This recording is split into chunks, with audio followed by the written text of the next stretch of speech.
र युट्युब मार्फत जसले यो फेस्टिभलको लाइभ प्रसारण हेरिरहनु भएको छ, सात समुद्रवारी र सात समुद्र पारी नेपाली बाङ्मयलाई माया गर्ने सम्पूर्ण मनमुटुहरू तरङ्गित भएका छन्। यो तरङ्गको निम्ति आयोजक संस्था बुकम फाउन्डेसन र सहआयोजक र्यान्डम रिडर्स धन्यवादका पात्र छन्। यतिखेर हामी कविताको सेसनमा छौँ। कविताको सेसनलाई अगाडि बढाउनुभन्दा अगाडि म आयोजकको तर्फबाट एउटा छोटो क्लोजिङ रिमार्क्स राखिदिनु हुनको लागि म बुकम फाउन्डेसन तथा जो आबद्ध हुनुहुन्छ निरज भारीजी र यो फेस्टिभलको कार्यकारी निर्देशक पनि हुनुहुन्छ, म यति बेला अगाडि बढाउन चाहन्छु निरज भारीज्यूलाई समापनको सन्दर्भमा केही मन्तव्य राखिदिनु हुन।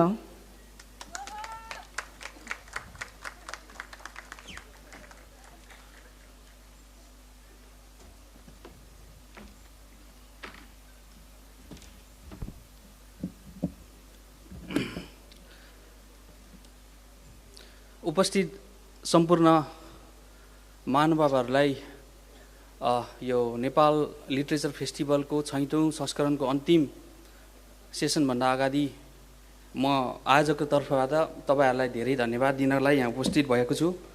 हुन त मैले के बोल्ने भनेर म कुनै तयारी बिना यहाँ तपाईहरुको सामु आउने मैले एउटा जुन आउनु पर्ने भयो। हुन त यो फेस्टिभल जब 6 वर्ष अगाडि सुरु भयो त्यति बेला पनि कुनै ठुलो योजना या हामी यति वर्ष यहाँसम्म आइपुग्छौं भन्ने कुनै कल्पना या कुनै सोच बिना नै हामीले फेस्टिभल सुरु गरेका थियौं। आज यस 6औं संस्करणको सम्म आइपुग्दा एकतर्फ एउटा खुसी पनि महसुस भइरहेको छ र अब यसलाई अबको दिनमा कसरी लैजाने र कसरी यसको एउटा स्थायित्व यसले पाउने भन्ने चुनौती पनि हामीहरुसँग अझै छ। कार्यक्रम गर्ने दौरानमा मैले थुप्रै एउटा सकारात्मक धेरै प्रेजहरू पनि पाएँ र कतिपय कुरामा आलोचना पनि भएको छ र मलाई लागेको केही कुराहरू म यहाँ जाँदा म गर्न चाहन्छु। जस्तो यो एउटा संवादको एउटा साहित्यको महोत्सव हो र यसलाई एउटा कलर दिने जुन एउटा काम भएको छ। अब प्रगतिशीलले तिम्रो फेस्टिभललाई चाहिँ एउटा चाहिँ हडप्यो, एउटा फेरि लोकतान्त्रिकहरू अर्को साइडमा हुनुहुन्छ जसले के अरे लोकतान्त्रिक विचार जसले बोक्नुहुन्छ उहाँले प्रगतिशीलले तिम्रो फेस्टिभल चाहिँ लाई चाहिँ हडप्यो अनि भन्ने जुन एउटा आरोप प्रत्यारोप छ।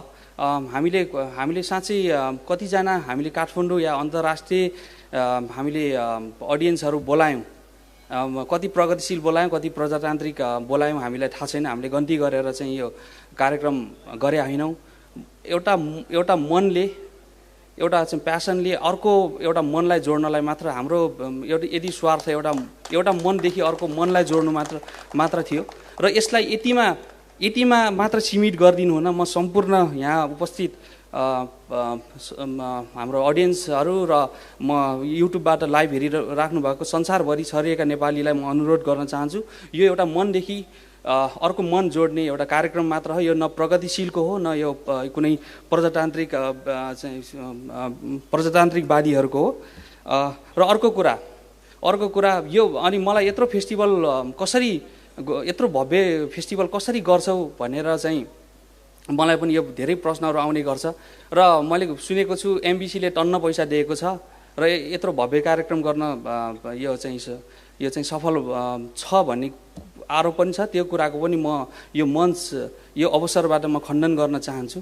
हाम्रो जति पनि यो कार्यक्रममा जति पनि तपाईले यो मेरो दुई साइडमा जति पनि लोगो देख्नुहुन्छ उहाँहरूको सहयोगले मात्र यो फेस्टिभलमा चाहिँ यो फेस्टिभल सम्भव भएको हो र म जुन एमबीसी को पैसा लिएर यो फेस्टिभल गरे भन्ने जुन आरोप जुन उहाँहरूले नदिएको एउटा चाहिँ क्रेडिट पाउनु भएको छ, उहाँ त्यो एमबीसीहरूले यदि यो कार्यक्रम सुनिराख्नु भएको छ भने उहाँहरूलाई म हार्दिक स्वागत हाम्रो फेस्टिभललाई स्पोन्सर गर्न हामी चाहिँ म यही मञ्चबाट म हार्दिक स्वागत गर्न चाहन्छु।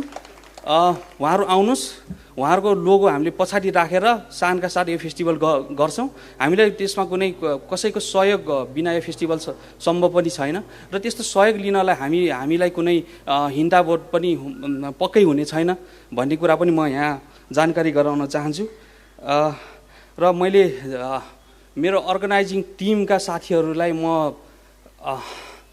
हृदयदेखि नै म धन्यवाद दिन चाहन्छु। उहाँहरू ब्याकग्राउन्डमा बसेर यो फेस्टिभललाई सफल गर्न दिनरात खट्नुभयो। हामी रातिको 1-2 बजेसम्म हामीले यसको मिटिङहरू गर्ने गर्थ्यौँ। भोलि यसलाई कसरी अझ बढी प्रभावकारी बनाउने, म्यानेजमेन्टमा कसरी कम फ्लजहरू ल्याउने भन्ने हाम्रो कोसिसहरू रहन्थ्यो। उहाँहरूले दिनरात खाना नखाइकन आफ्नो निन्द्रा बिगारेर मलाई सहयोग गर्नुभयो। म त्यो अर्गनाइजिङ कमिटीका सम्पूर्ण महानुभावहरूलाई पनि म यहाँ मेरा टिमका साथीहरूलाई म यहाँ सम्झिन चाहन्छु।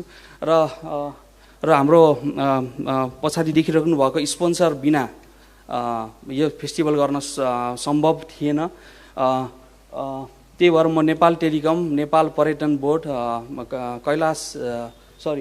मुक्तिनाथ विकास ब्याङ्क, ग्रिन डेभलपमेन्ट ब्याङ्क, अनि नेपाल एयरलाइन्स, बुद्ध एयर र ट्रिथिङ्गा ट्राभल्स एन्ड टुर्सलाई म जाँदा धन्यवाद दिन चाहन्छु।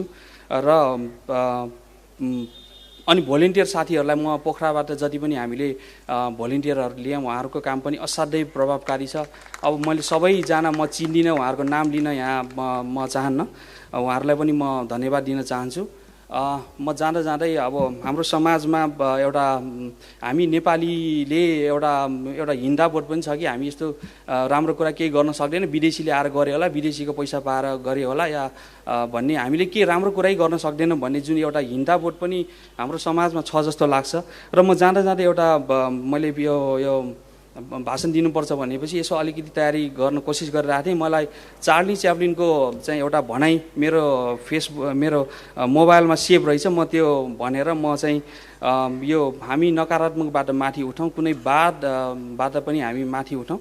र चार्ली च्याप्लिनले एकचोटि भनेका रहेछन् कि सधैँ तल मात्र हेरिरहनु भयो भने इन्द्रेणी तिमीले कहिल्यै भेटाउन सक्दैनौ होइन। यो इन्द्रेणी, यो फेस्टिभल आफैमा एउटा इन्द्रेणी हो। र यति भन्दै मेरो भनाइ यहीँ टुङ्ग्याउँछु। म एउटा नाम साँच्चै बिर्सिएछु मैले लिनलाई। हुन त यो फेस्टिभल पोखरामा आउनु र यदि भव्य रूपमा सम्पन्न हुनु र हामीलाई पुस गर्नुमा हाम्रो पोखराको एउटा लोकप्रिय नेता र मेरो असाध्यै प्रिय दाइ रविन्द्र अधिकारीलाई म यहाँ सम्झिन चाहन्छु। उहाँले नगरेको भए सायद यो पोखरामा यो फेस्टिभल यहाँ आउने थिएन। उहाँ कतै हुनुहुन्छ भने एकचोटि म उद्दिन उहाँलाई विनम्र अनुरोध गर्दछु र उहाँलाई तालीले धन्यवाद दिन पनि म चाहिँ थ्याङ्क यू, सुनिदिनु भयो, धेरै धन्यवाद। म अनि जाँदा म फेरि हामी अर्को वर्ष पोखरामै योभन्दा अझ राम्रो गर्ने कोसिसका साथ हामी फेरि भेट्नेछौँ। यो हाम्रो कमिटमेन्ट भयो। Thank you. धन्यवाद निरजजी। एक आयोजकको रूपमा योभन्दा हृदय, योभन्दा भावुक र योभन्दा स्पष्ट सायद मन्तव्य हुन सक्दैन। र अर्को वर्ष पनि लिटरेचर फेस्टिभल फेरि पोखरामै हुँदैछ। यो हामी सबै पोखरेलीको लागि खुसीको कुरा हो, त्यसको लागि एकपल्ट फेरि ताली। कविताको सेसनमा छौँ हामी। मलाई त यो पोखरा सहर आफैमा बडो कवितात्मक लाग्छ। हामीले फेस्टिभलको पहिलो दिनमा बेसकरी पानी परिरहेको थियो र आज चरक्क घाम लागेर यो फेस्टिभललाई स्वागत गर्यो। छिनमै घाम लाग्ने, छिनमै पानी पर्ने, यहाँको मौसम नै एउटा कविता हो। सेताममै हिमालहरूको हिस्सी अर्को कविता हो। हाम्रा नजिकै थुप्रै तालतलैयाहरू छन्, यी निलाम्य तालतलैयाहरूको छटा अर्को कविता हो। हरिया पहाडहरूको बान्की अर्को कविता हो। पोखरामा कविता लेख्नेहरू त कवि बन्छन् नै बन्छन्, जो कविता लेख्दैनन् तिनीहरू चाहिँ कविता बनेर बाँच्छन्, मलाई त्यस्तो लाग्छ। यतिखेर म कविताको सेसनलाई अगाडि बढाउन चाहन्छु र एउटा यस्तो कविलाई बोलाउन चाहन्छु जो पोखरा नजिकैको हुनुहुन्छ, चितवनमा बस्नुहुन्छ। माफ गर्नुहोला चितवनवासीहरू, तपाईँहरूले उहाँलाई हाम्रो चितवनको कवि भन्नुहुन्छ होला, हामी पनि उहाँलाई पोखराको कवि भन्ने गर्छौँ। यस अर्थमा कि संरक्षण कविता आन्दोलन पोखराबाट सुरु भएको संरक्षण कविता आन्दोलनका एक संस्थापक सदस्य, पोखरेली युवा सांस्कृतिक परिवारका पूर्व साहित्य संयोजकको नाताले र उहाँका निहित थुप्रै गन्धहरूमध्ये एउटा प्रमुख गन्ध पोखराको पनि हो भन्ने हामीलाई महसुस हुन्छ। तिनै कवि भूपिनलाई यतिखेर म बोलाउन चाहन्छु स्टेजमा। आजको कविताको यो सेसनको पहिलो कविको रूपमा कवि भूपिन 1000 वर्षको निन्द्रा, उहाँको चाहिँ एउटा चर्चित कविता संग्रह हो।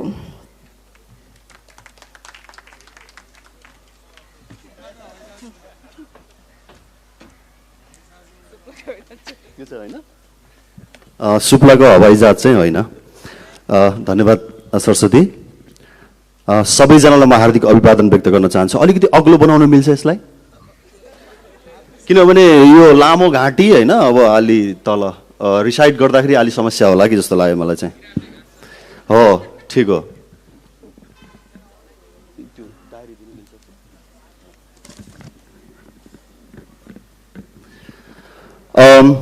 म कवितामा सिधै प्रवेश गर्छु, म धेरै भूमिका बाँध्दिन।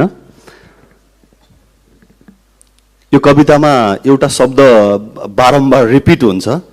अघि रमेश दाईले गाउँ गाउँबाट उठ, बस्ती बस्तीबाट उठ भनेर गाउँदै गर्दाखेरि हामीले पनि गायौँ।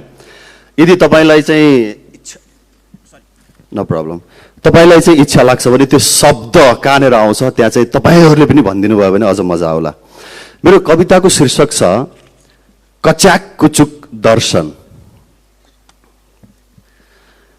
कच्याक कुचुक खुम्चिएको कपडा लगाएर ठाटले सुसेल्दै हिँड्छु लेक बेसी, किनकि म जन्मेको देश पनि छ स्त्री नगरेको कपडा जस्तो कच्याक कुचुक। पकेटमा राखेको जाली रुमाल कच्याक कुचुक, शरीरको टाकुरामा उम्रिएको घाँस कच्याक कुचुक, श्रम बग्ने निधारका रेखाहरू कच्याक कुचुक, ठेला उठेका हत्केलाहरू कच्याक कुचुक, फाटेका कुर्कुच्चाहरू कच्याक कुचुक। के विचार पनि त्यस्तै त्यस्तै हुन्छ जस्तो जस्तो हुन्छ मानिस बाँचिरहेको भूगोल।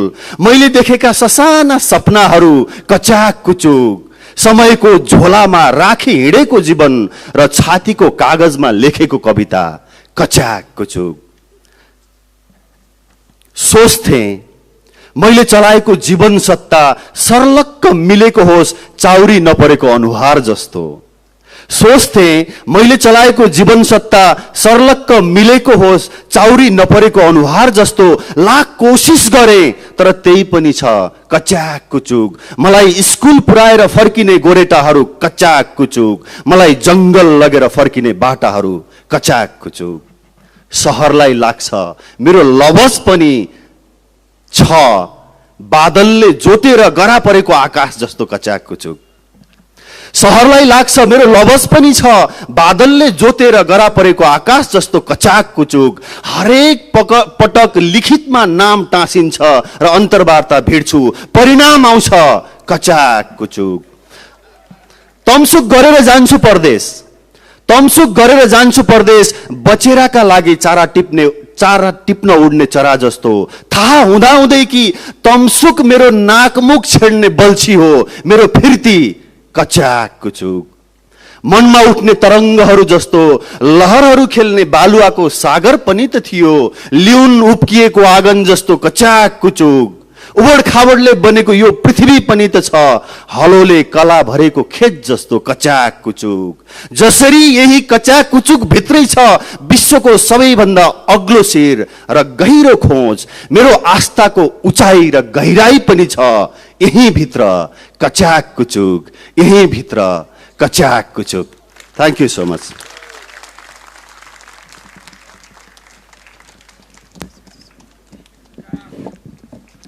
यो कच्याक कुचुक कवितापछि म अब अर्को कविलाई बोलाउन चाहन्छु। यसै पनि राजनीति भन्दाखेरि नाक खुम्च्याउने हाम्रो बानी, त्यही माथि राजनैतिक कविताको चाहिँ के कुरा गर्नु। राजनैतिक कविताहरू भनेका खालि फगत नाराहरू मात्र होइनन्, शाब्दिक थुप्रो मात्र होइनन् भनेर केही कविहरूले चाहिँ त्यो अपवाद कविको रूपमा उभिएका छन्। राजनैतिक कविताहरू पनि कलात्मक हुन्छन्, उत्तिकै सशक्त हुन्छन् भनेर उभिएका केही अपवाद कविहरू मध्येको एउटा कविलाई म यतिखेर बोलाउन चाहन्छु, कवि निभा शाह।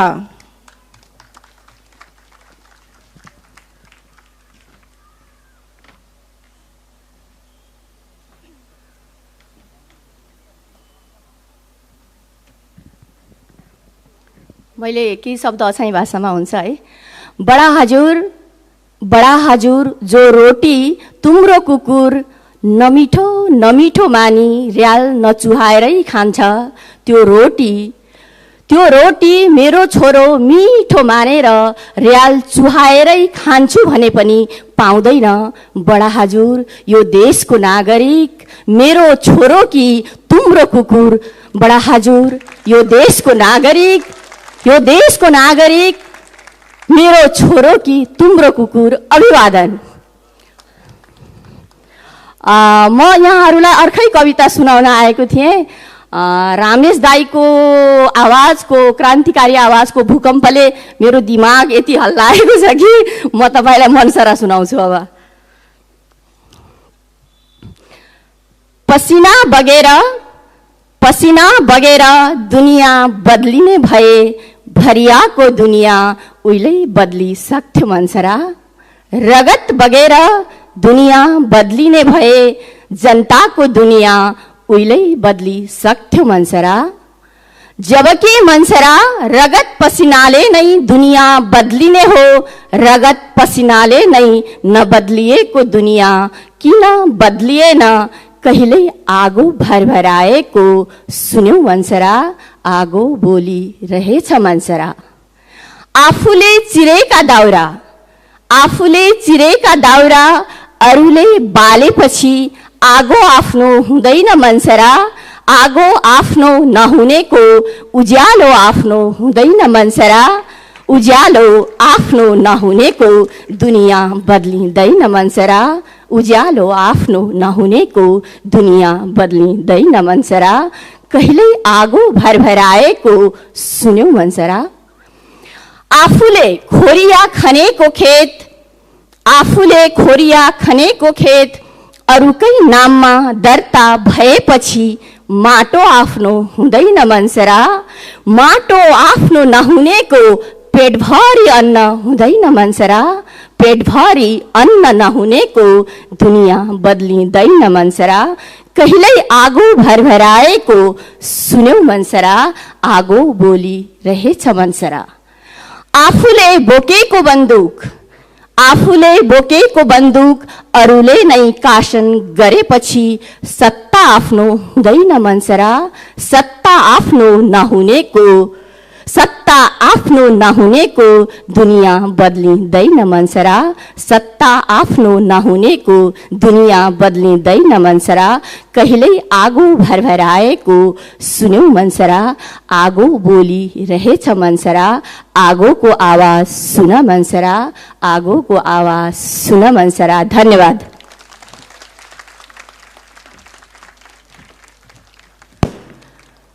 कवि निवास शाहको यो आगो कवितासँगै अब म फेस्टिभलमा एउटा यस्तो कविलाई बोलाउन चाहन्छु जो कविता वाचन गर्ने कविहरू मध्येका सबैभन्दा कान्छा कवि पनि हुनुहुन्छ।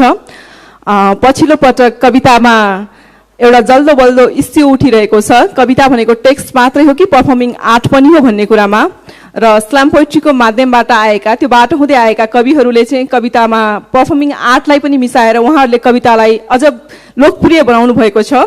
यति बेला तिनै कविहरू मध्येको एउटा कवि यति बेला म बोलाउन चाहन्छु कवि नवराज पराजुलीलाई।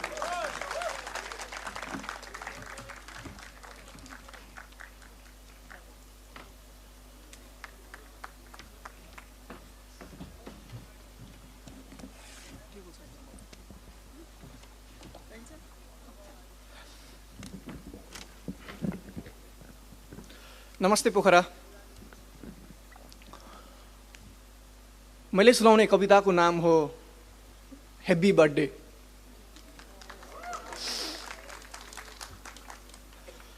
यो एउटी आमाले छोरालाई लेखेको कविता।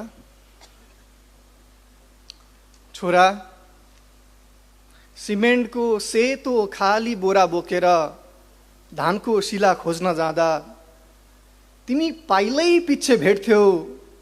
धानको गाँसको गालामा सुनको सिक्री बनेर निदाइरहेका पहेँला बालाहरू। त्यसरी नै तिमी पाइलै पिच्छे भेट्नु तिमीले आफ्नो जिन्दगीको खेतमा खोजेका सपनाका शिलाहरू। हेप्पी बर्थडे मेरो छोरा।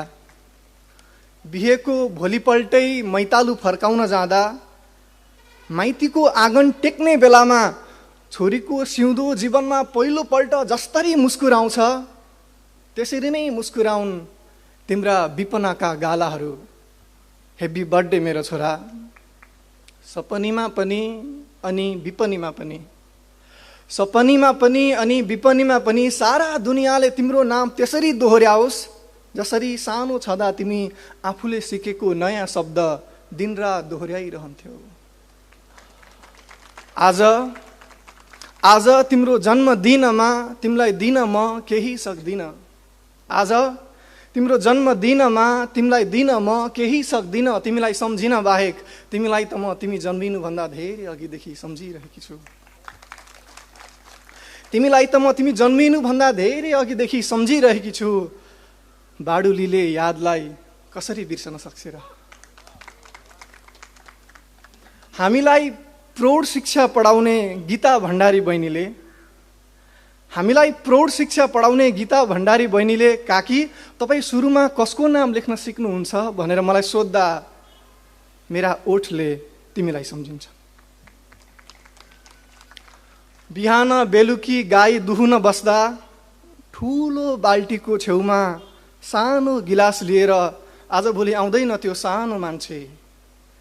बिहान बेलुकी गाई दुहुन बस्दा ठुलो बाल्टीको छेउमा सानो गिलास बोकेर आजभोलि आउँदैन त्यो सानो मान्छे। तर सानो बाछोले चप चप गर्दै गाईको थुन चुसेको सुनेपछि मेरा कानहरूले तिमीलाई सम्झिन्छ।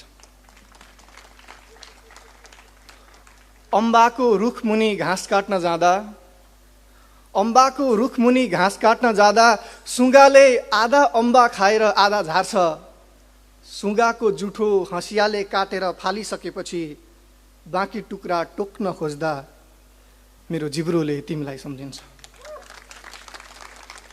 हाम्रो यो घरै अघिको बाटो तिमी जस्तै कोही आउँदै गरेको देखेपछि मेरा पैतालाले सम्झिन्छन् तिमीलाई। तर त्यो आइरहेको मान्छे तिमी होइनौ भनेर अरू नै कसैले भनिदिएपछि मेरा परेलीले सम्झिन्छ। तिमीले तिम्रो मेरो सेरो फेरो किताब हराएको दिन, तिमीले तिम्रो मेरो सेरो फेरो किताब हराएको दिन, तिमी मेरो सेरो फेरो आउन डराएर जुन खाँबोको सेरो फेरो घुमेको थियौ, अहिले त्यो खाँबो बुढो भएको छ। त्यो बुढो रोगी खाँबोले आफ्नो रोगी घुँडा खोच्याउनाले गर्दा हाम्रो घर पनि ढकालबा जस्तै कुप्रो भएको छ।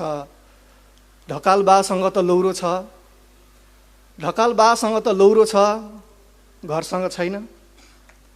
एकादशीमा त्यो खाँबोको वरिपरि गोबरले पोतिरहँदा मेरा हातका रेखाहरूले तिमीलाई सम्झिन्छन्। शनिबार खल्याङ मल्याङ जिउ नुहाइसकेपछि जुन गुन्द्रीमा सुतेर तिमी आफ्नो कानमा तेल हाल्न लगाई कान कुर्र पार्न लगाउँथ्यौ, अहिले म त्यही गुन्द्रीमा धान सुकाउँछु। सुकेको धान उठाउँदा बोराको भोको मुखले मेरो मुखतिर हेरिरहन्छ। त्यो भोको मुखलाई फकाइ फुलाइ गरेर डोरीले कसिरहँदा मेरा औँलाहरूले तिमीलाई सम्झिन्छन्। हरेक दिन तिमीलाई सम्झिरहने म खैकुन्नी किन कहिलेकाहीँ तिमीलाई सम्झिन बिर्सिन्छु। हरेक दिन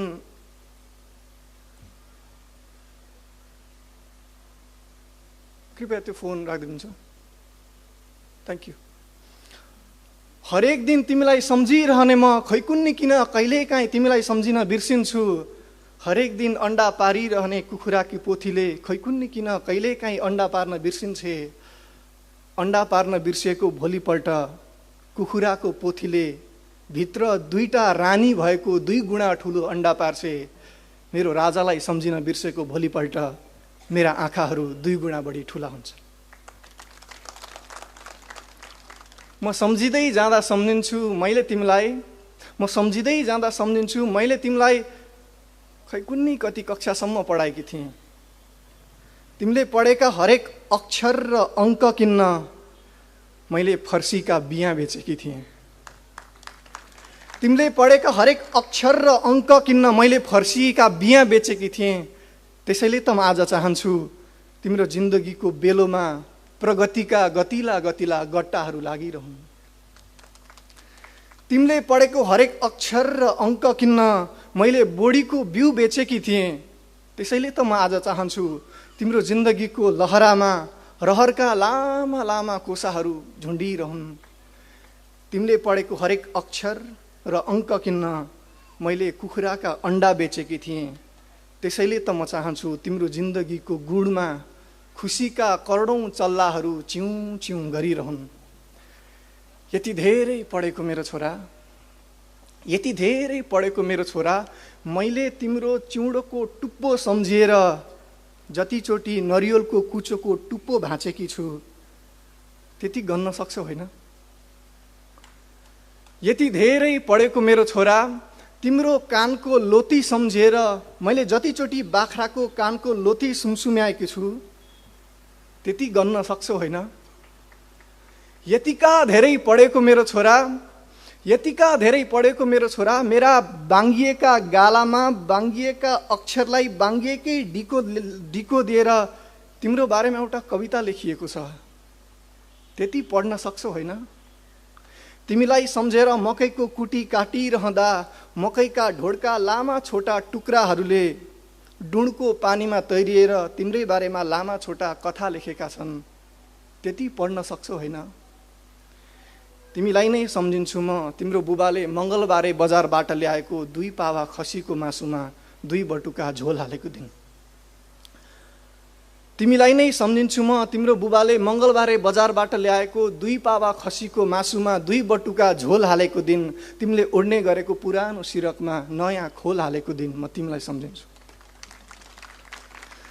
दिनभरि घरमा कोही नभएको दिन म तिमीलाई सम्झिन्छु। रातभरि घरभरि सबैजना भएको दिन म तिमीलाई सम्झिन्छु।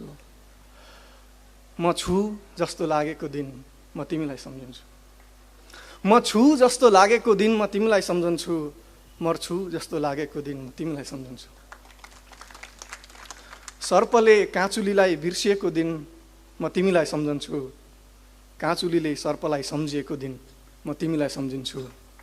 मैले आफूलाई सम्झिएको दिन तिमीलाई सम्झिन्छु, आफूलाई बिर्सिएको दिन तिमीलाई सम्झिन्छु। मलाई नढाँटिकन भन त मेरो छोरा, आज तिम्रो जन्मदिनमा तिमीले मलाई सम्झ्यौ?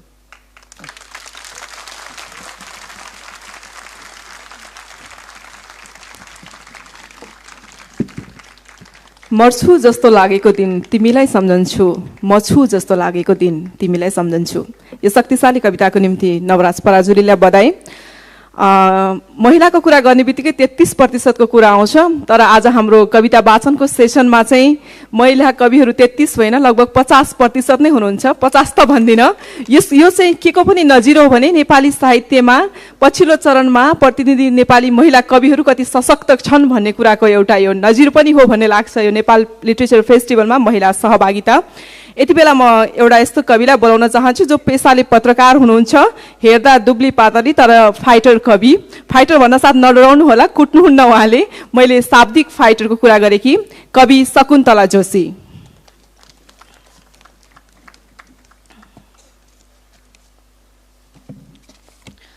यसपछि तयारी अवस्थामा रहिदिनु हुन म कल्पना चिलवालजीलाई अनुरोध गर्दछु, कृपया अगाडि आएर बसिदिनु होला ताकि हाम्रो यो समयको यो अलि अझ हामीले जोगाउन सकौँ। कल्पना चिलवालजी।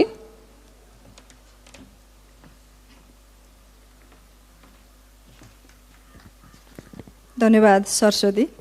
सरस्वतीले खतरा उपमा दियो मलाई, तर म नरम कविता सुनाउन गइरहेछु यहाँ।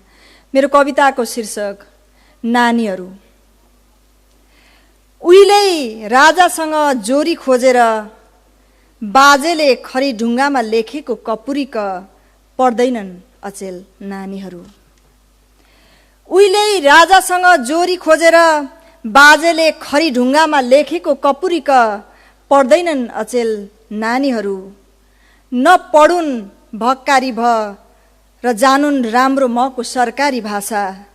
उनीहरू जन्मिँदा बाबु किन फर्केनन् अझैसम्म मरुभूमिको पसिनाको गन्ध लिएर।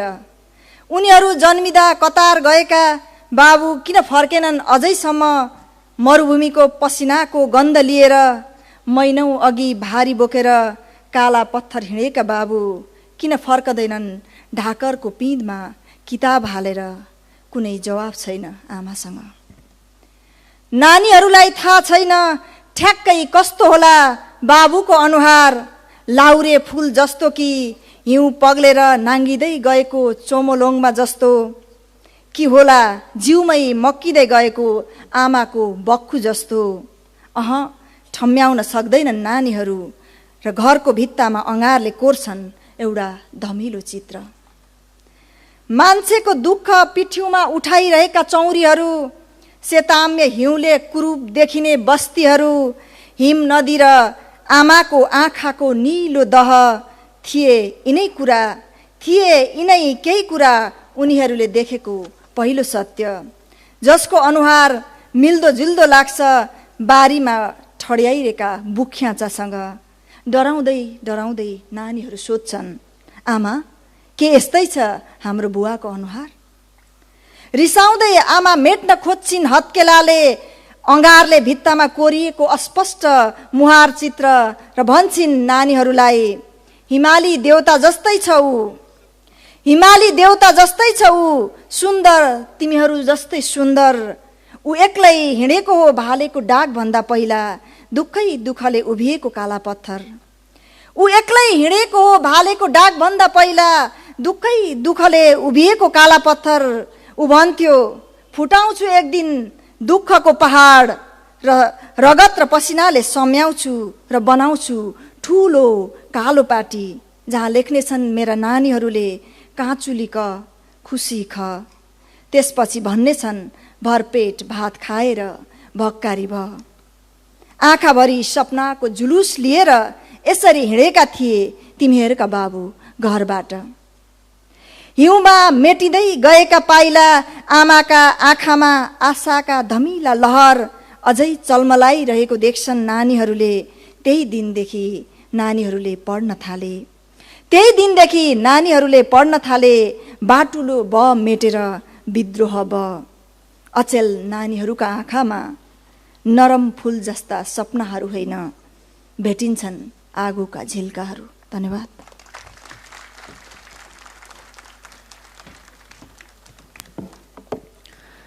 पोखराको बाङ्मयलाई पछिल्लो पटक एउटा आरोप लाग्दै आइरहेको छ।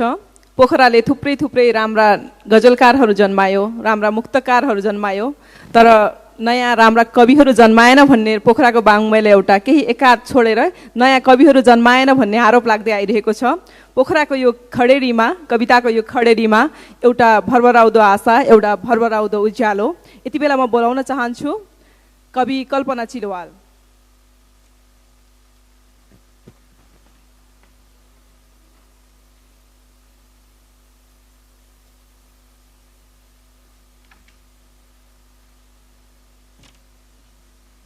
धन्यवाद सरस्वतीजी। सम्पूर्णमा सन्ध्याकालीन अभिवादन। मैले वाचन गर्ने कविताको शीर्षक रहेको छ टोपी। टोपी शब्द सुन्दा त्यसमा कता कता पुरुष एकाधिकार भए जस्तो लाग्छ, तर आवश्यकता अनुसार टोपी जसरी लगाउँदा नि हुन्छ। यही अगाडि सभासद रविन्द्र अधिकारी पनि हुनुहुन्छ।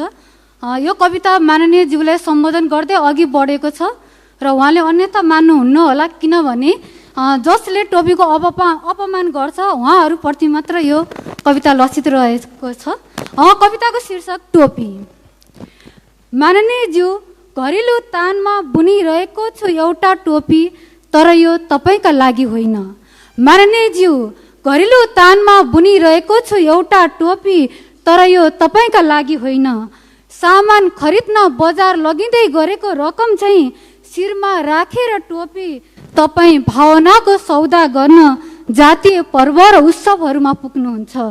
उस्तै आत्मीयता झल्कने टोपी, उस्तै भाव भङ्गिमाको मन्तव्य लट्ठ पारेर अर्कालाई फर्कँदै बाटोमा तपाईँ आफ्नो बोली जस्तै शिरको टोपी फेरिसक्नुहुन्छ। माननीय ज्यू, टोपीको मान राख्न नजान्ने तपाईँका लागि यो टोपी होइन। कसैको पहिचान र परिश्रमको प्रतिफल सहुलियत दरमा किनेर सोकेसमा सजाइएका टोपी, भिन्न बान्की र ढाँचामा सजाइएका टोपी, तपाईँ महँगो विश्वास हडप्न मैलो शिर छोपिने गरी खोलको रूपमा पहिरिनुहुन्छ। टोपीको कति मान राख्न नजान्ने ए माननीय ज्यू, तपाईँका लागि यो टोपी होइन। घरेलु तानमा बुनिएको टोपीबाट आउने माटोको सुगन्ध बिटुनिने गरी तपाईँ ल्याइते हतार छर्कनुहुन्छ। सीमा पारी पुग्ने बित्तिकै स्वदेशी टोपीसँग विदेशी टोप साट्न हतारिनुहुन्छ। मोती झैँ किमती टोपीलाई अवसर पाउने बित्तिकै खोटी सिक्का मिल्काए जसरी मिल्काइदिनुहुन्छ। टोपीको कति मान राख्न नजान्ने ए माननीयज्यू, तपाईँका लागि यो टोपी होइन।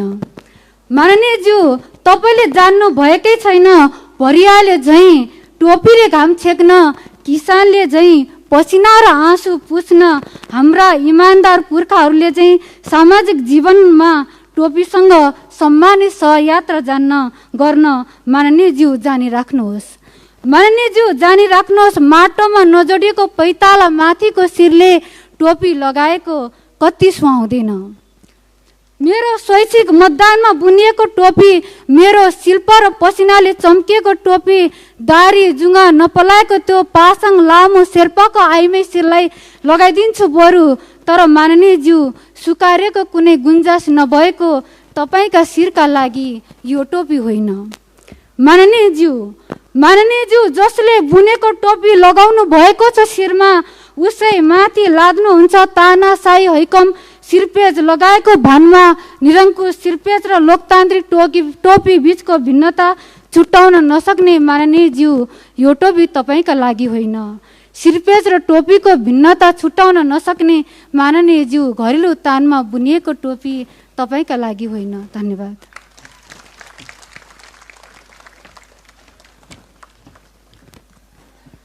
धन्यवाद कल्पना।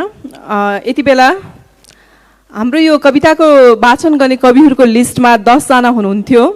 त्यसमा एकजना चाहिँ स्वास्थ्यको कारणले आउन सक्नु भएन, ज्वरो आएर सुतिराख्नु भएको छ। गत वर्ष पनि त्यस्तै भएको थियो। कवि तीर्थ श्रेष्ठ उहाँ अस्वस्थताको कारणले आउन सक्नु भएको थिएन।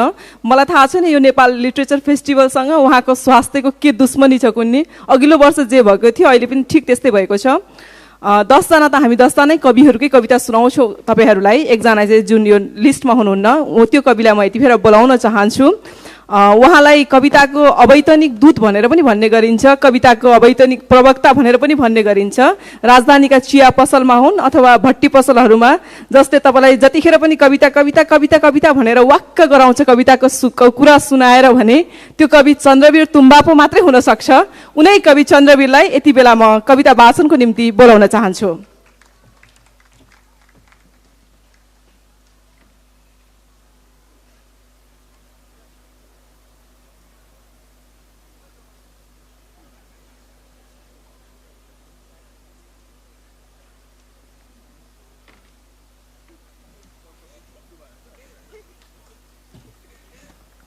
नमस्कार।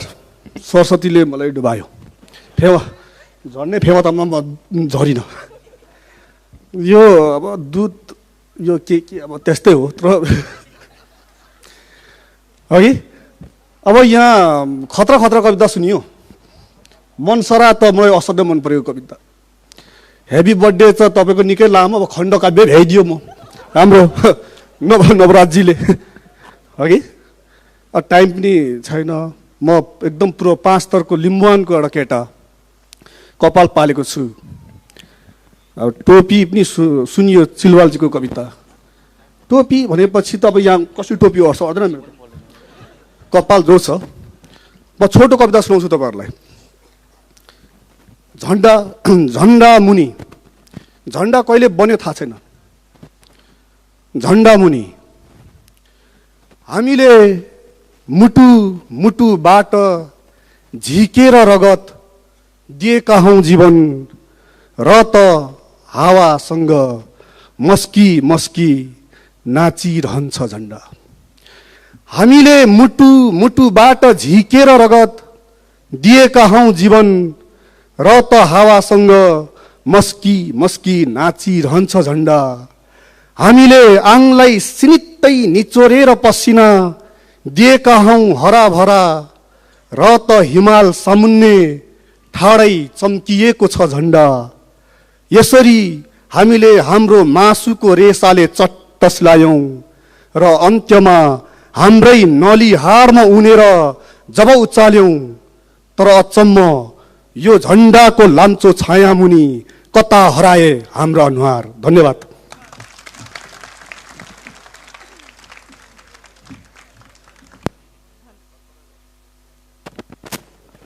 धन्यवाद चन्द्रवीरजीलाई। अब म यी मञ्चमा कविता वाचनको निम्ति अर्को कविलाई बोलाउन चाहन्छु। उहाँलाई बोलाउँदै गर्दा डर लागिरहेको छ मलाई, किनभने 2-4 दिन अगाडि एउटा अनौपचारिक भेटघाटमा उहाँले भन्नुभएको थियो आजकल तपाईँसँग न्यु खोजिराख्न मन लाग्छ भनेर मसँग न्यु खोजिराख्नु भएको थियो। उहाँलाई मैले केही भनेर बोलाएँ भने पनि तपाईँले किन यसो भन्नुभयो भनेर न्यु खोज्ने पक्का छ, र केही नभने पनि किन भन्नु भएन भन्ने पक्का छ। फेरि पनि म उहाँलाई बोलाउन चाहन्छु। नेपाली साहित्य होस् र सृजनशील अराजकताको नाम नसुनेको होस् त्यस्तो त हुनै सक्दैन। उपेन्द्र सुब्बा हाङयुङ अज्ञातसँगै सुरु गरिएको नेपाली साहित्यको एउटा आन्दोलन, सृजनशील अराजकताका एउटा अभियन्ता जसलाई हामीले कवि भन्दा पनि बढी उपन्यासकार भनेर चिन्ने गर्छौँ। उहाँ चाहिँ यति बेला कविता वाचनको निम्ति आउँदै हुनुहुन्छ। कवि राजन मुकारुङ।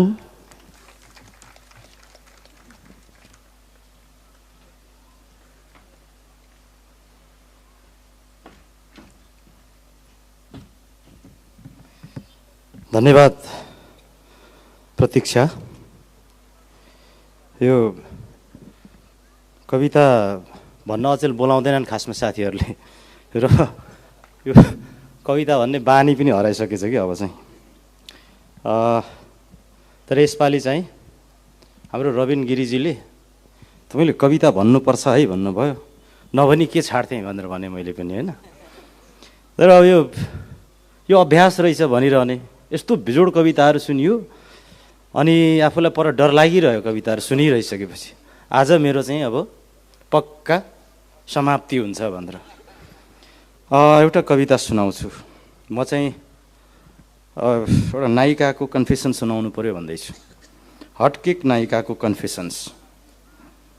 डिजिटल लेन्सले तानिसकेकै छौ टुपिस्की मलाई, डिजिटल लेन्सले तानिसकेकै छौ टुपिस्की मलाई, खिच फोटोग्राफर म जो यो सहरमा हटकेक छँदैछु।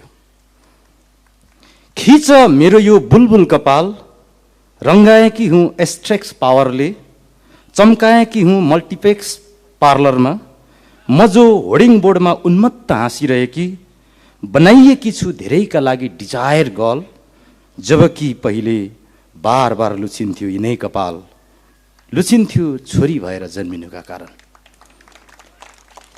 खिच यी गाजलु आँखा, खिच यी गाजलु आँखा, फरफराउँदा छन् आइब्रो थ्रेडिङले, मृग नयनी बनाएकी छु उसै, पहिल्यै बगिसकेको आँसु त यी सुक्खा छन् अरू बगाउनु छैन अब।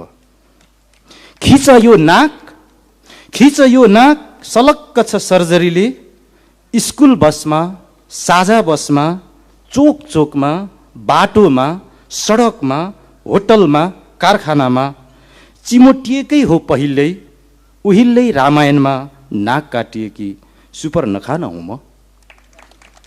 खिच यी लिपस्टिक ओठ, खिच यी ज्वेलर्स कान, यी त झन् कति टोकिए कति, कति लुछिए कति, भनी साध्यै छैन भन्नु छैन कथाले मागेको टङ्किस।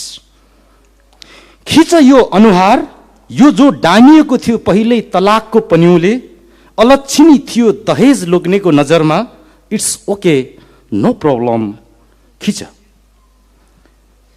खिच यो छाती जहाँ मैले बनाएकी छु पानको नक्सा, यी जो पहिल्यै पटक पटक टोकिएका हुन् मेरै दाजुका दाँतहरूले, यी जो पहिल्यै घाउ नै घाउ पारिएका हुन् मेरै भाइका नङ्ग्राहरूले। खिच मेरो नाइटो जहाँ मैले खिलेकी छु नत्थी, अर्थात् यो बन्धन कदाचित होइन, यो त अतीतका दुर्भाग्यहरूको बिम्ब मात्रै हो, जहाँ पोखिएर पहिल्यै मरिसकेका छन् कायर पुरुषहरूका पातला बिर्यहरू, र मरिसकेको छ मेरो आमा हुने सपना। खिच मेरो नितम्ब, खिच मेरो नितम्ब, खिच हिपमाथि खोपिएको गङ्गटोको ट्याटु, सङ्कोच मान्नु पर्दैन, ती जो गङ्गटा जस्तै थिए, ती जो गङ्गटा भएर गाँच्थे मलाई, र तिनले नै कठोर हुन सिकाए मलाई। खिच मेरो तिघ्रा, खिच यो पारदर्शी पेन्टी, आफैलाई ट्युसन पढाउने शिक्षकले पहिल्यै च्यातिदिएको एक टुक्रा जामा न हो यति नाथे, यो पनि फालिदिन्छु भन्छौ भने। कुनै अब्जेक्सन छैन, छैन कुनै पश्चाताप, हो च्यातिएर उहिल्यै सम्पूर्ण दौप्रति खुला छु म अब। अहिले किशोरी उमेरमै तलाक खपेर विक्षिप्त भइसकेकी कुनै मुसलमान युवती जस्तो बुर्का उघारेर यो कन्फेसन्समा आएकी छु। खिच फोटोग्राफर, निर्धक्क खिच यो जाबो कस्मेटिक छालालाई कति नै धुन सक्छौ, कति नै चम्काउन सक्छौ त्यो नाथी डिजिटल ल्याबमा, र कति नै बेच्न सक्छौ अब मलाई। धन्यवाद।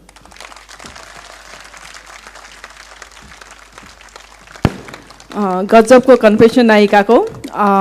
यति बेला हामी अब यो कविता वाचनको सेसनको पनि लगभग अन्तिमतिर गइरहेका छौँ। भनिन्छ त्यो खाना खाने जमघट हो भने त्यो भात सकिन लाग्दा बडो मिठो भएर आउँछ अरे, पिउने जमघट हो भने चाहिँ त्यो सकिन लाग्दा त्यो बोतलको रक्सी पनि बडो स्वादिलो भएर आउँछ अरे। यतिखेर यो कार्यक्रम पनि त्यस्तै मिठो र स्वादिलो भइरहेको छ भन्ने मलाई विश्वास छ। यो विश्वास चाहिँ आज जुन कविहरूले कविता वाचन गर्नुभएको छ ती कवि र कविताप्रतिको विश्वास हो। अब म एकजना अर्का कविलाई बोलाउन चाहन्छु, जसको एउटै किताबको नाम लियो भने नै काफी हुन्छ, अरू मैले केही भूमिका बाँध्नै पर्दैन। प्रश्नहरूको कारखानाकी स्रष्टा सरिता तिवारी। अस्ति उद्घाटन सत्रमा माथेमा सरले भन्नुभएको थियो रिसाइराख्नुपर्छ, रिस उठिराख्नुपर्छ, रिस उठ्नु भनेको चाहिँ जीवन्त हुनुको प्रमाण हो रे। प्रश्नहरू पनि मान्छेहरूले गरिराख्नुपर्छ भन्ने लाग्छ मलाई। प्रश्न गर्नु भनेको पनि एउटा जीवन्त हुनुको प्रमाण हो। उनै जीवन्त कवि, शक्तिशाली कवि सरिता तिवारी।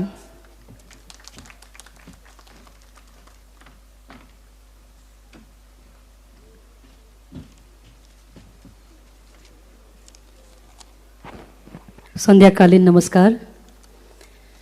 थोरै भूमिका बाँच्छु। पोखरासँग यति हक मेरो छ भन्ने लाग्छ। अस्ति नारायणगढबाट आउँदै गर्दा उदय अधिकारी, गणेश खनिया र म लामो जाममा पऱ्यौँ। त्यसपछि हामी केही कुराहरू पनि गर्दै आयौँ, रमाइलो पनि भयो। र हामीले चाहिँ उदय प्रकाशलाई चाहिँ सुन्न पाइएन, उदय प्रकाशको सेसन छुट्यो। अब यहाँ उदय अधिकारी इन्जोय गर्दै बसौँ भनेर हामीले धेरै गफ गऱ्यौँ। र त्यही सिलसिलामा गणेश खनियाले भने, सरिताजी तपाईँ मल्टिपल लोकेसन भएको मान्छे हो र तपाईँको कहीँ पनि खास अनरसिप छैन, त्यो भन्नुभएको थियो पोखराको सिलसिलामा कुरा गर्दा। र वास्तवमै म जन्मले पोखरेली, नागरिकताले नवलपरासीको, बसाइले चितौनी, र त्यसपछि फेरि म कता हुन्छु थाहा छैन। त्यति हुँदाहुँदै पनि मैले आज सुनाउने कविताको नाम चाहिँ पोखरा हो। पोखरा। हजार धाँजाहरूमा फाटिएर पनि गमक्क उभिएको यो सहर र हृदयभित्र हजारौं सेतीका उफान बोकेर मुस्कुराउने मेरी आमा दुरुस्त एकै हुन्। हजार धाँजाहरूमा फाटिएर पनि गमक्क उभिएको यो सहर र हृदयभित्र हजारौं सेतीका उफान बोकेर मुस्कुराउने मेरी आमा एकै हुन्। जसरी चुडिए जस्तो हुन्छ छाती आमालाई सम्झिँदा, स्मृतिको कुइरी मण्डलभित्र पसेर यो सहरलाई सम्झँदा पनि हरेक पल्ट त्यस्तै हुन्छ।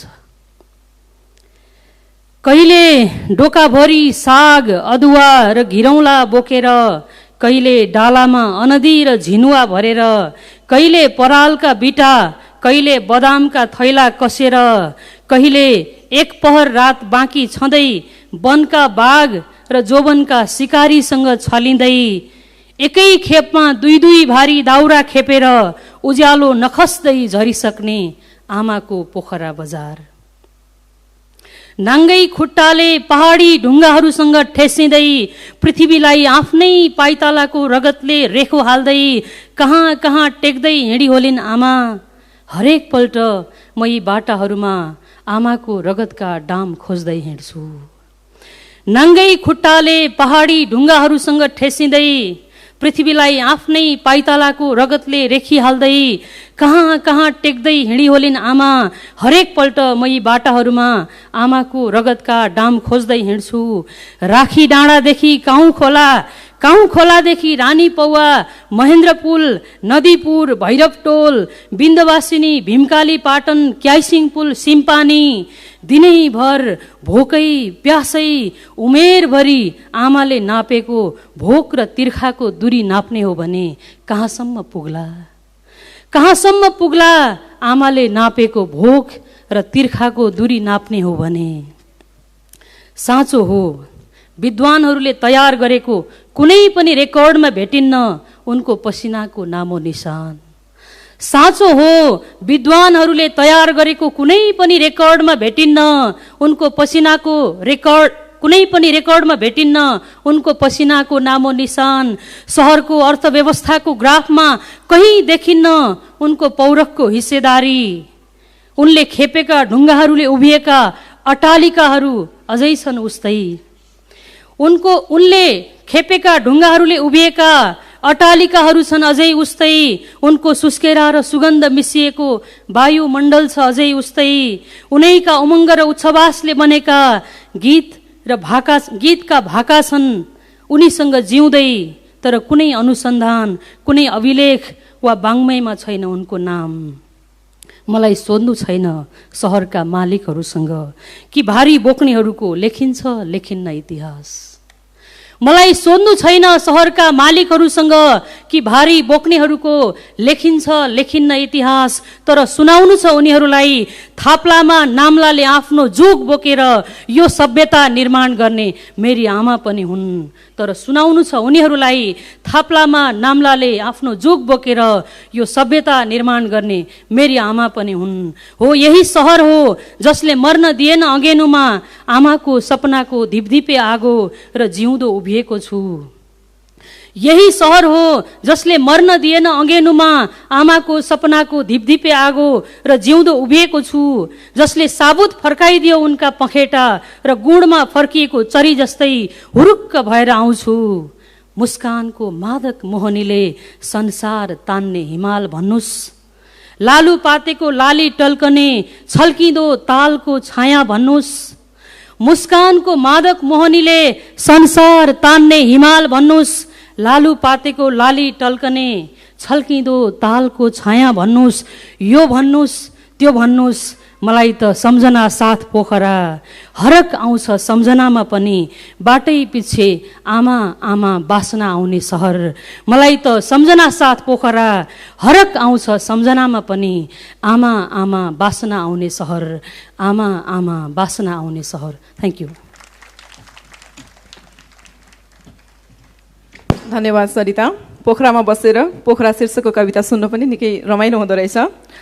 एउटा चर्चित गीत छ, सुनकै भाउ छ सुन्तला भारीको, चाखी लानु भन्ने मनकारीको, खैट बुजुत्ता कतिन्जेल धाउँछौ दाई धरान धनकुटा। कुन्ती मोक्तानको यो गीत हामी सबैले सुनेकै गीत हो। कतिले उनलाई गीतकार भनेर चिन्छन्, कतिले कवि भनेर चिन्छन्। म बोलाउन चाहन्छु यति बेला कवि भूपाल राईलाई। पूर्वबाट उदाएको कविताको एउटा घाम, जसका रचनाहरूमा किराती मूल्य र सौन्दर्यको कुरा हामी भेट्न सक्छौँ। र कविताको सन्दर्भमा उहाँको एउटा स्पष्ट धारणा पनि छ, सपनाले कविता लेखाउँदैन, सपना त बटुल्ने कुरा हो। पीडा अभाव र वञ्चितहरूले लेखाउँछन् कविता, दुःखहरूले लेखाउँछन् कविता। उनै कवि भूपाल राई।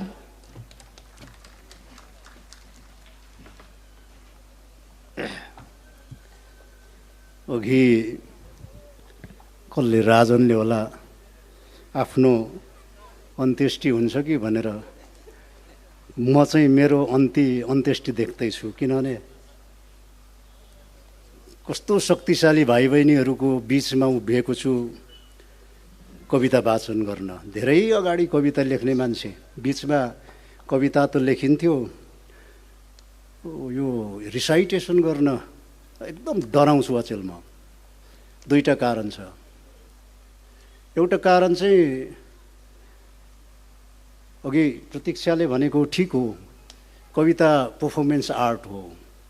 तर मेरो अनुभव के छ भने पर्फर्मेन्सले कविताको शक्ति छोपेको धेरै घटनाहरू छ, मसँग अनुभूति छ कविताको शक्ति। त्यो कारणले अर्को के लाग्छ भने मलाई यो पछिल्लो कालमा 62-63 सालदेखि यता अलिक कविता पर्फर्मेन्स गर्नको लागि म डराउँछु।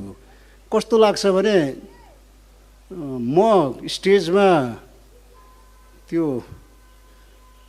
सुन्दरी प्रतियोगितामा क्याटवाक गरे जस्तो गर्दैछु जस्तो फिल हुन्छ क्या। तपाईँहरू हेर्दै हुनुहुन्छ, म क्याटवाक गर्दैछु कवितामा, अनि लाज लाग्छ मलाई। यो दुईटा कारणले कविता वाचन गर्नु छोडेको। आउने बेलामा रबिन गिरी भाइले दुईटा शब्द दाइ कविता वाचन गर्दा आपत्ति हुन्छ हुँदैन तपाईँलाई? अलिअलि आपत्ति हुन्छ तर पोखरामा त कहिले गर्नु भएको छैन नि तपाईँले। त्यो शब्दले मलाई अचानक तान्यो, ए हो त पोखरा जान्छु भने एकचोटि क्याटवाक गरिदिउँ न त भन्ने रबिन गिरीको अनुरोधले कविता आज म पढ्दैछु। खास गरी आयोजक भाइ बहिनीहरूलाई धेरै धेरै धन्यवाद। धेरै वर्ष पछाडि कविता मसँग त्यस्तो शक्तिशाली कविता छैन। आज भाइ बहिनीहरूको बिजोड बेजोड कविताहरू सुने। एउटा मुन्दुमको कुरा पनि आयो, प्रश्नहरू आयो, मुन्दुमले समेट्ने साहित्य कस्तो हुन्छ भन्ने। झन्डै झन्डै यो पढ्दैछु यस्तै यस्तै हुन्छ। ह्यारी हिल भन्ने कविता छ। घाँटीको समस्या छ, खगेन्द्र दाइलाई नि घाँटीकै, मलाई पनि घाँटीकै। तर उहाँहरूलाई चाहिँ साँझको सेसन ल्याएर म चाहिँ साँझको सेसनमा बस्नु छोडेको 9 महिना भयो, तैपनि यो घाँटी एकदमै समस्या। Harry hill. समाजशास्त्रभन्दा जेठो एउटा समाज जो शास्त्रभन्दा धेरै पर त्यही थियो। त्यही थिए नृतत्व विज्ञानभन्दा जेठा मानिसहरू, जहाँ सबभन्दा पहिले पुगेको थियो हावाको पुर्खा र दिई गएको थियो भाषा। जन्मिएकै थिएन अर्थशास्त्र, थिएन कुनै अङ्कगणित, कला, विज्ञान, धर्म, कानुन। न थियो जन्मिएको कुनै दर्शन, जहाँ पहिलोचोटि बल्यो आगोको प्रथम नस्ल र रोपिदियो जीवनको बिउ अक्षर। कहाँ थियो र उत्तर आधुनिक कविता, विचारको नव उदारवादी घोषणा र रङ्गशालामा घन्किने राष्ट्रिय गान। पुग्यो सबभन्दा पहिले खोलाको पहिलो पुस्ता र छाडी गयो मानिसहरूको ओठमा सङ्गीत।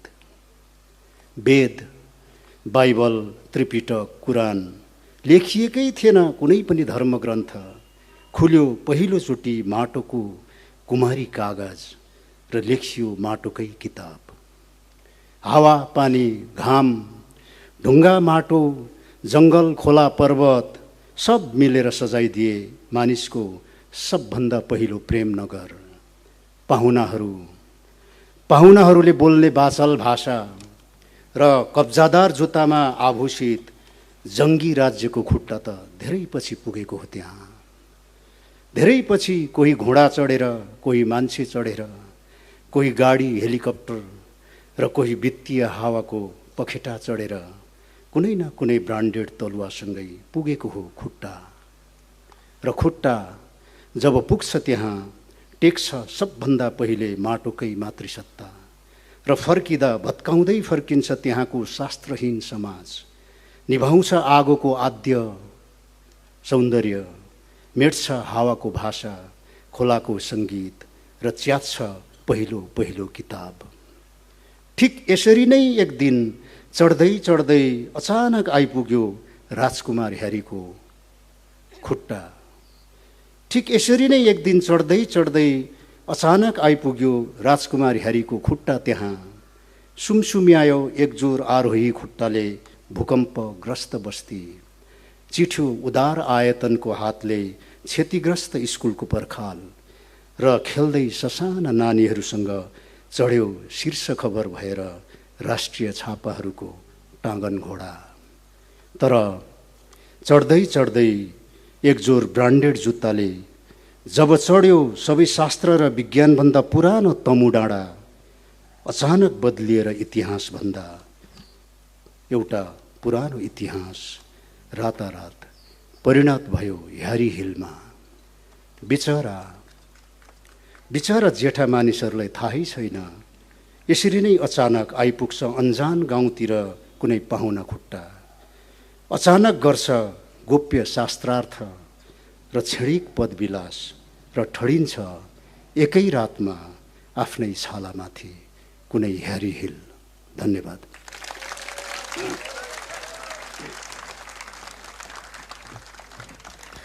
कवि भूपाल राईको यो कवितात्मक क्याटवाक हामी सबैलाई मन पर्यो।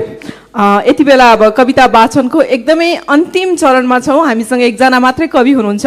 उहाँ कविलाई बोलाइरहँदा मलाई लाग्दैछ भर्खरै यहाँबाट एउटा कालो बिरालो भर्खरै म्याउ भनेर गएको छ। यो अँध्यारो निष्पट्ट अँध्यारो 2 सेकेन्डपछि चर्को घाम लागेर हामी सबैलाई खल्खली पसिना आउनेछ। उहाँलाई देख्न साथ त्यो कल्पनाका बान्कीहरू यतिकै प्वाखहरू पलाउँदा रहेछन्। हामीले उहाँलाई एउटा कविको रूपमा अहिलेसम्म सुनेका छैनौँ। पोखरेलीले त झन् पक्कै पनि सुनेका छैनौँ। म बोलाउन चाहन्छु, कवि भनेर बोलाउनु पर्यो, कवि कुमार नगरकोटी। एउटा आख्यानकारको अवतारमा देखिरहेको एउटा स्रष्टालाई हामी पहिलो पटक कवि अवतारमा देख्दैछौँ, कुमार नगरकोटी। खासमा क्याटवक त गर्नुपर्ने मैले हो।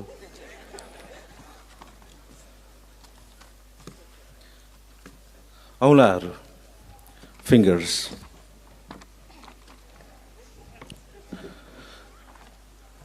कहिलेकाहीँ म ती औँलाहरूबारे सोचिबस्छु जो जीवनको तीर्थयात्रामा कतै छुटी गए। ती कोमल मुलायम औँलाहरू, ती न्याना प्रेमिल औँलाहरू, ती चिसा फ्रोजन औँलाहरू, कुनै अद्भुत किताबको पाना पल्टाइरहेका औँलाहरू, सङ्गीतको स्वप्निल सरगममा नृत्य मग्न औँलाहरू, डान्सिङ फिङ्गर्स। एक लाछी उनको घर बनाउन क्रुसमा चलमलाउने औँलाहरू, चित्रकारिता गर्न क्यानभास सामु रङ्गीन बुरुसमा लतपतिएका औँलाहरू, धुलो जमेको ऐनामा आफ्नो नाम लेखिरहेका औँलाहरू, बयरको झाडीमा अल्झिएका औँलाहरू, प्रेयसीका अधरमा बल्झिएका औँलाहरू। केही औँला त यस्ता हुन्छन् जो कविता लेख्दा लेख्दै कथा सङ्ग्रहको पाण्डुलिपिभित्र कतै छुट्छन्। जसरी केही औँला प्रेम पत्र लेख्दा लेख्दै कलमहरूमा छुट्छन्, केही औँला बाँसुरीका प्वालहरूमा छुट्छन् र केही औँला वीणाका तारहरूमा। मानौ ती हिउँदका बर्फिला औँलाहरू हुन् जो ज्याकेटका गोजीहरूमा छुट्छन्। केही औँला मन्दिरका ससाना घन्टीहरूमा छुटे, टिङ ट्याङ टिङ टिङ ट्याङ टुङ। केही कलशमा, केही औँला मन्दिरका ससाना घन्टीहरूमा छुटे, केही कलशमा। जसरी पुतली समाउन उडेका औँलाहरू बतासमा छुटे।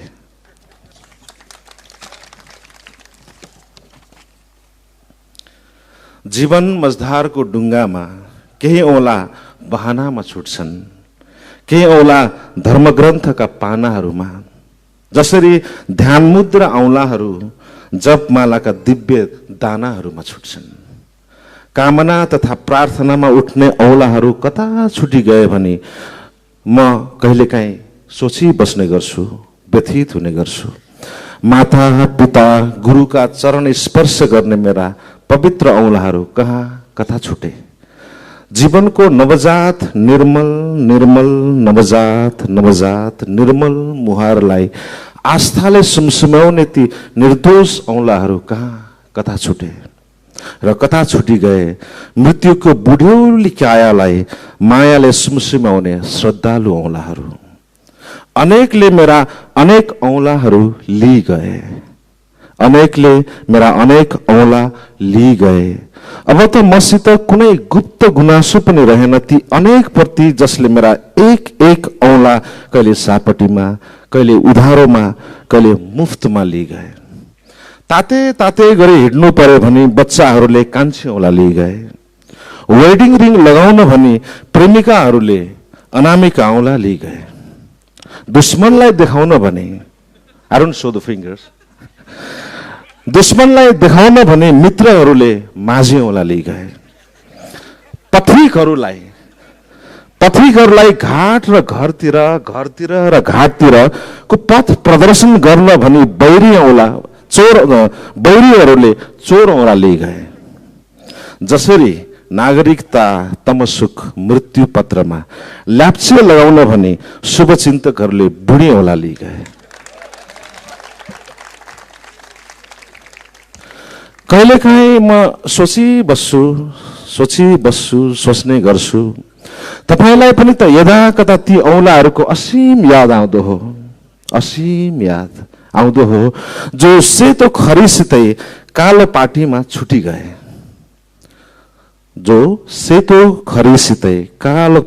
छुटी गए, जो डाँटसितै फुलका थुङ्गाहरूमा छुटी गए, जो धागोसितै सियोको टुप्पामा छुटी गए, जो तासका पत्तीहरूमा छुटे, जो सिगरेटका फिल्टरहरूमा छुटे, जो मदिराका प्यालाहरूमा छुटे, जो तासका पत्तीहरूमा छुटे, जो सिगरेटका फिल्टरहरूमा छुटे, जो मदिराका प्यालामा छुटे, जो रिभल्भरका ट्रिगरहरूमा छुटे।